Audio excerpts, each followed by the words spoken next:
देह का संरक्षक बनाया जाता है।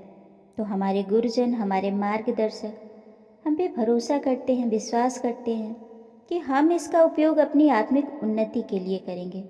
वो हमसे ये उम्मीद करते हैं कि ज़िंदगी की राह चाहे जितनी कठिन होगी, हम उसे पूरी ईमानदारी से और जोश के साथ पार करेंगे। मुश्किलें अस्थायी हैं और हम अनश्वर। शाश्वत हम हैं, ये देह नहीं। देह की चंद मुश्किलों के लिए अपनी उन्नति को बाधित करना, आखिर ये कहाँ की बहादुरी है। मान लीजिए किसी क्लास में 50 बच्चे हैं तो फर्स्ट तो कोई एक ही आएगा। अब हाथ पे हाथ धर के बिना मेहनत के आसानी से तो वो फर्स्ट आया नहीं होगा। उन 50 बच्चों में उसने सबसे ज़्यादा मेहनत की होगी। अगर मेहनत से कतराता वो तो उस पल का आनंद कैसे लेता जब उसे उसकी मेहनत का इनाम मिल रहा होगा। पर आत्महत्या करके हम अपने गुरुजनों का, मार्गदर्शकों का भरोसा ही तोड़ देते हैं। उन्होंने हम पे जो विश्वास दिखाया होता है, उस विश्वास को क्षति पहुंचाते हैं। और सिर्फ उनका ही क्यों, हम तो अपना भी अपमान करवाते हैं, क्योंकि ये शरीर हमारी सहमति से हमें मिली हुई होती है। ऐसा नहीं कि ज़बरदस्ती हम पे थोप दिया गया हो, बल्कि हमारा चुनाव है ये शरीर। और हम अपने ही चुनाव को अगर झेल नहीं पाते तो क्या इसके लिए हमारा महिमा मंडन होना चाहिए? गर्व करने की बात है ये। हो सकता है कि हमारे ही समूह की कोई आत्मा इसी टाइम पीरियड में तरक्की करके हमसे आगे निकल जाए और हम अपना हारा हुआ मुँह लेकर समूह में दोबारा से शामिल हो। अच्छा लगेगा ना? फेल होकर फिर से जूनियर बच्चों के साथ पढ़ना, एक ही लाइफ लेसन सीखने के लिए बार बार उन्हीं परिस्थितियों में धरती पे आना। अब सवाल ये उठता है कि क्या सच में हमारे पास कोई विकल्प नहीं होते? आइए जानते हैं कि एमी के साथ क्या हुआ था। और ये कोई कहानी नहीं है, बल्कि एमी का पुनर्जन्म एक माध्यम के रूप में डॉक्टर न्यूटन के सामने था। वो अपने जीवन का हल ढूंढने के लिए, उसके जीवन में ये परिस्थिति क्यों आई, आखिर उसे कौन सा लाइफ लेसन सीखना था, इन सब बातों के सवाल के साथ उसका रिग्रेशन शुरू होता है। अब डॉक्टर न्यूटन उसे उसके पिछले जीवन में ले जाते हैं जब उसकी मृत्यु होती है, जहाँ एमी इंग्लैंड के एक छोटे से खेतिहर गांव की रहने वाली थी। ये 1860 की घटना है, जब उसने 16 साल की उम्र में आत्महत्या कर ली थी। अब उसने आत्महत्या क्यों की? क्योंकि ना तो उसे खुद पे भरोसा था और ना ही परिस्थितियों का सामना करने की ताकत थी उसमें। वो गांव के ही थॉमस नाम के एक लड़के से प्रेम करती थी। थॉमस और वो बहुत जल्द शादी करने वाले थे, लेकिन नियति को कुछ और ही मंजूर था। एक दिन थॉमस को छत की मरम्मत का काम मिला। जगह काफ़ी फिसलन भरी थी, तो उसने सोचा कि मना कर देते हैं, बाद में देखेंगे। अब गया तो वो इस सोच के साथ था कि मना कर देते हैं, पर अचानक उसके दिमाग में पता नहीं क्या आया कि वो उस काम को करने के लिए छप्पर पे चढ़ गया। शायद उसने सोचा होगा कि अब आ ही गए हैं तो कर ही लेते हैं। छप्पर काफ़ी ऊंचा और खड़ा था। अब अचानक से उसने अपना बैलेंस खो दिया और फिसल कर नीचे गिर पड़ा। उसकी मृत्यु हो गई। अब एमी उस वक्त 2 माह के गर्भ से थी। उसके माता पिता को भी ये बात पता नहीं थी। अब एमी को समाज का, लोकलाज का भय, गांव वालों के ताने, इन सब का भय सताने लगा। उसे ये भी लग रहा था कि मेरा परिवार मेरी वजह से शर्मिंदगी उठाएगा। धीरे धीरे उसे अपना जीवन बोझ सा प्रतीत होने लगा। इन्हीं सब उधेड़-बुन में एमी ने थॉमस की मृत्यु के 1 हफ्ते बाद गांव के ही एक तालाब में डूबकर जान दे दी थी। उस समय उसकी उम्र 16 साल थी।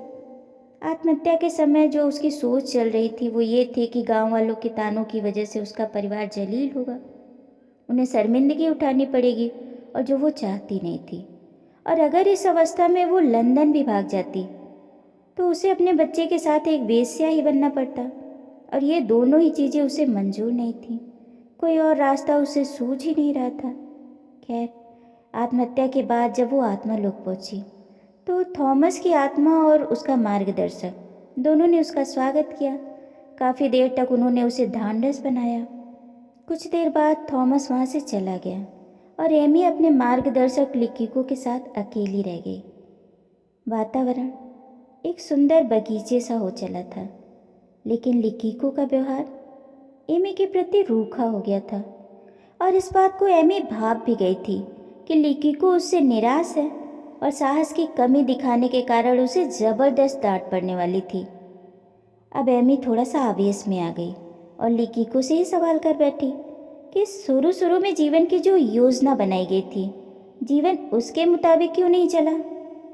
उसने तो पुनर्जन्म से पहले आत्महत्या के बारे में सोचा तक नहीं था। उसने तो सोचा था कि वो थॉमस से विवाह करेगी, अपने बाल बच्चों के साथ सुखी और एक लंबा जीवन बिताएगी। अब ये सारे सवाल एमी अपने मार्गदर्शक लिकीको से कर रही थी, जबकि सवाल तो मार्गदर्शक को पूछना था कि भाई आपने ऐसा क्यों किया। लेकिन बस वही बात, उल्टा चोर कोतवाल को डांटे। वो मार्गदर्शक पे ही बिफर पड़ी, सवाल उठाने लगी कि तुमने सारे जीवन का कबाड़ा ही निकाल दिया, सब कुछ उल्टा पुल्टा कर दिया। अब समझाने की बारी लिकीको की थी। उसने कहा, थॉमस की मृत्यु तो इस जीवन चक्र के विकल्पों में से एक थी और वो खुदकुशी की तुलना में अन्य बेहतर विकल्प चुनने के लिए स्वतंत्र थी।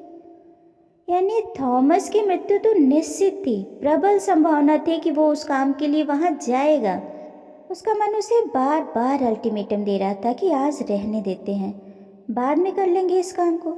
मौसम ठीक नहीं है, फिसलन भी बहुत है, काम थोड़ा खतरनाक भी था। उसका मन उसे बार बार ना जाने की सलाह दे रहा था, लेकिन फिर वही, कहाँ सुनते हैं हम मन की बात। लास्ट में थॉमस ने भी सोचा कि चलो आ ही गए हैं तो कर ही लेते हैं, जबकि वो वहाँ मना करने गया था कि आज वो काम नहीं करेगा। उसकी आंतरिक शक्तियाँ उसे बार बार दूसरे रास्ते पे ढकेल रही थी, लेकिन वही विधि का विधान जिसे हम कहते हैं, प्रबल संभावना जीत गई। वो गया और उसका पाँव फिसला और छप्पर से गिरकर उसकी मृत्यु हो गई। अब एमी के पूरे समूह को लग रहा था कि एमी इस बार अच्छा करेगी, वो जितना दम भरती है उससे कहीं अच्छा कर सकती है, पर एमी ने सबको निराश किया। अब एमी इस पूरे घटनाक्रम के बारे में क्या महसूस कर रही थी, उसका नज़रिया क्या था, इस पर एमी ने कहा कि उसे लगा कि यह सारे क्रियाकलाप बहुत क्रूर और गैर ज़रूरी थे।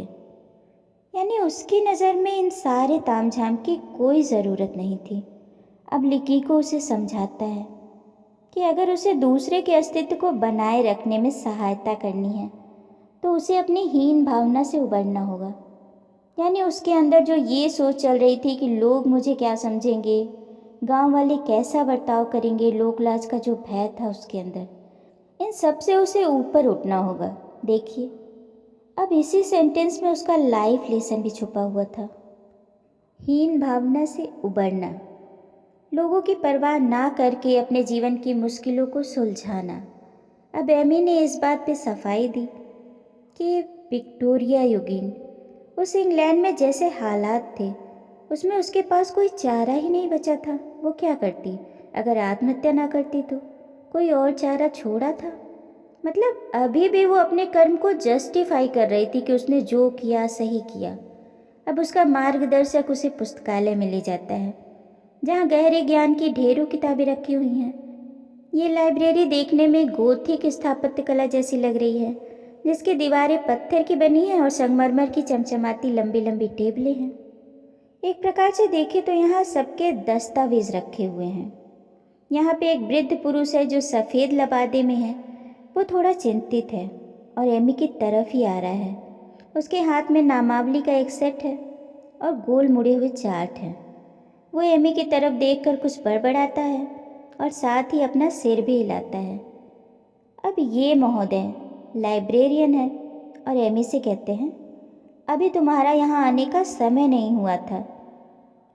यानी इनका कहना था कि हालात अभी ऐसे नहीं हुए थे कि एमी को जल्दी आने के लिए मजबूर होना पड़ता।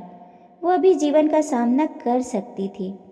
अब एमी बताती है कि हम दोनों के सामने एक विशाल खुला हुआ स्थान था जहाँ लंबे लंबे डेस्क थे जो किताबों से भरे पड़े थे, लेकिन वो वृद्ध पुरुष मुझे वहाँ ना ले जाकर दूसरी ओर बने एक छोटे से निजी कमरे में ले जा रहे हैं। शायद वो चाहते थे कि उन दोनों की बातों से कोई दूसरा डिस्टर्ब ना हो। अब ये कमरा बहुत साधारण सा है जहाँ एक टेबल और एक कुर्सी रखी हुई है।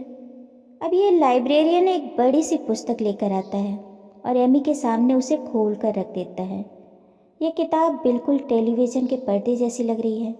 ये एक नामावली थी जिसमें एमी के जीवन को दर्शाने वाली रेखाएं थी। अब वो वृद्ध व्यक्ति उन जीवन रेखाओं की ओर इशारा करता है।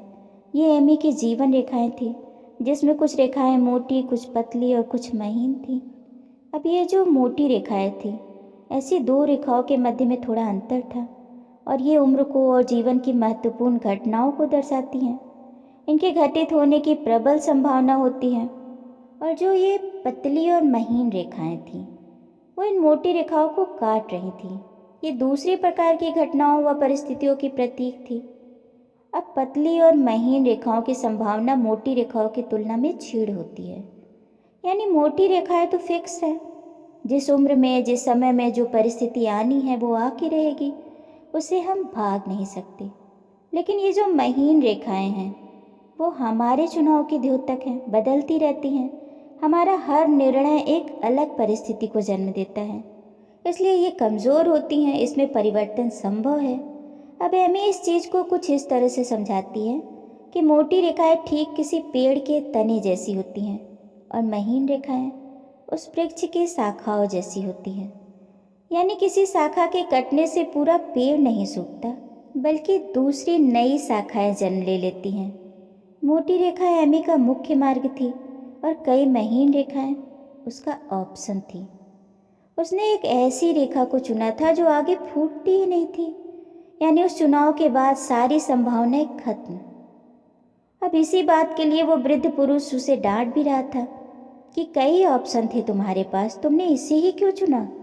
ये ठीक अंधी गली जैसी है। अब अगर देखिए तो हम सभी जीवन में कर्म करते हैं, सब सही ही रहे हों ये भी ज़रूरी नहीं होता। जीवन में कभी कभी हम गलत राह पे भी चल पड़ते हैं, लेकिन ऐसा निर्णय जिसके बाद सारे कर्म की संभावना ही खत्म हो जाए, एक अंधी गली जो कहीं खुले ही ना, यू टर्न लेने के लिए कुछ बचा ही ना हो, ये थोड़ा सा अलग मैटर हो जाता है, एक गंभीर मसला। और ये कोई छोटी मोटी गलती नहीं होती। अब एमी कहती है कि मुझे पता है कि वो मेरी चिंता करता है, लेकिन थोड़ी देर बाद ही वो चीख कर कहती है, मेरे मन में आ रहा है कि इस नामावली से उसका सिर फोड़ दूं। जरा एक बार जाकर कुछ दिनों के लिए मेरी जिंदगी बिता कर दिखाओ। अब उसके इस रवैये पे उस वृद्ध पुरुष का व्यवहार थोड़ा सा नर्म पड़ जाता है और वो कुछ मिनटों के लिए कमरे से बाहर चला जाता है। एमी को लगता है कि शायद वो उसे सामान्य होने के लिए थोड़ा सा वक्त दे रहा है, जिससे एमी का गुस्सा थोड़ा शांत हो। लेकिन जल्द ही वो लाइब्रेरियन वापस आता है और इस बार उसके हाथ में एक दूसरी पुस्तक थी। ये पुस्तक खुद उस लाइब्रेरियन की थी, जिसे खोलकर वो एमी के सामने रख देता है। अब एमी उसमें देखती है कि वो लाइब्रेरियन उस वक्त युवा है और रोम के अखाड़े में उसे सजा दी जा रही है, और वो भी उसकी धार्मिक मान्यताओं के कारण। सजा के तौर पे उसे शेर के सामने छोड़ दिया जाता है और शेर उसके चिथड़े चिथड़े कर रहा है। अब वो लाइब्रेरियन अपनी पुस्तक को बंद करके एमी की पुस्तक को खोलता है। अब एमी उस पुस्तक में क्या देख रही है, इसका जिक्र मैं अगली कड़ी में करूँगी।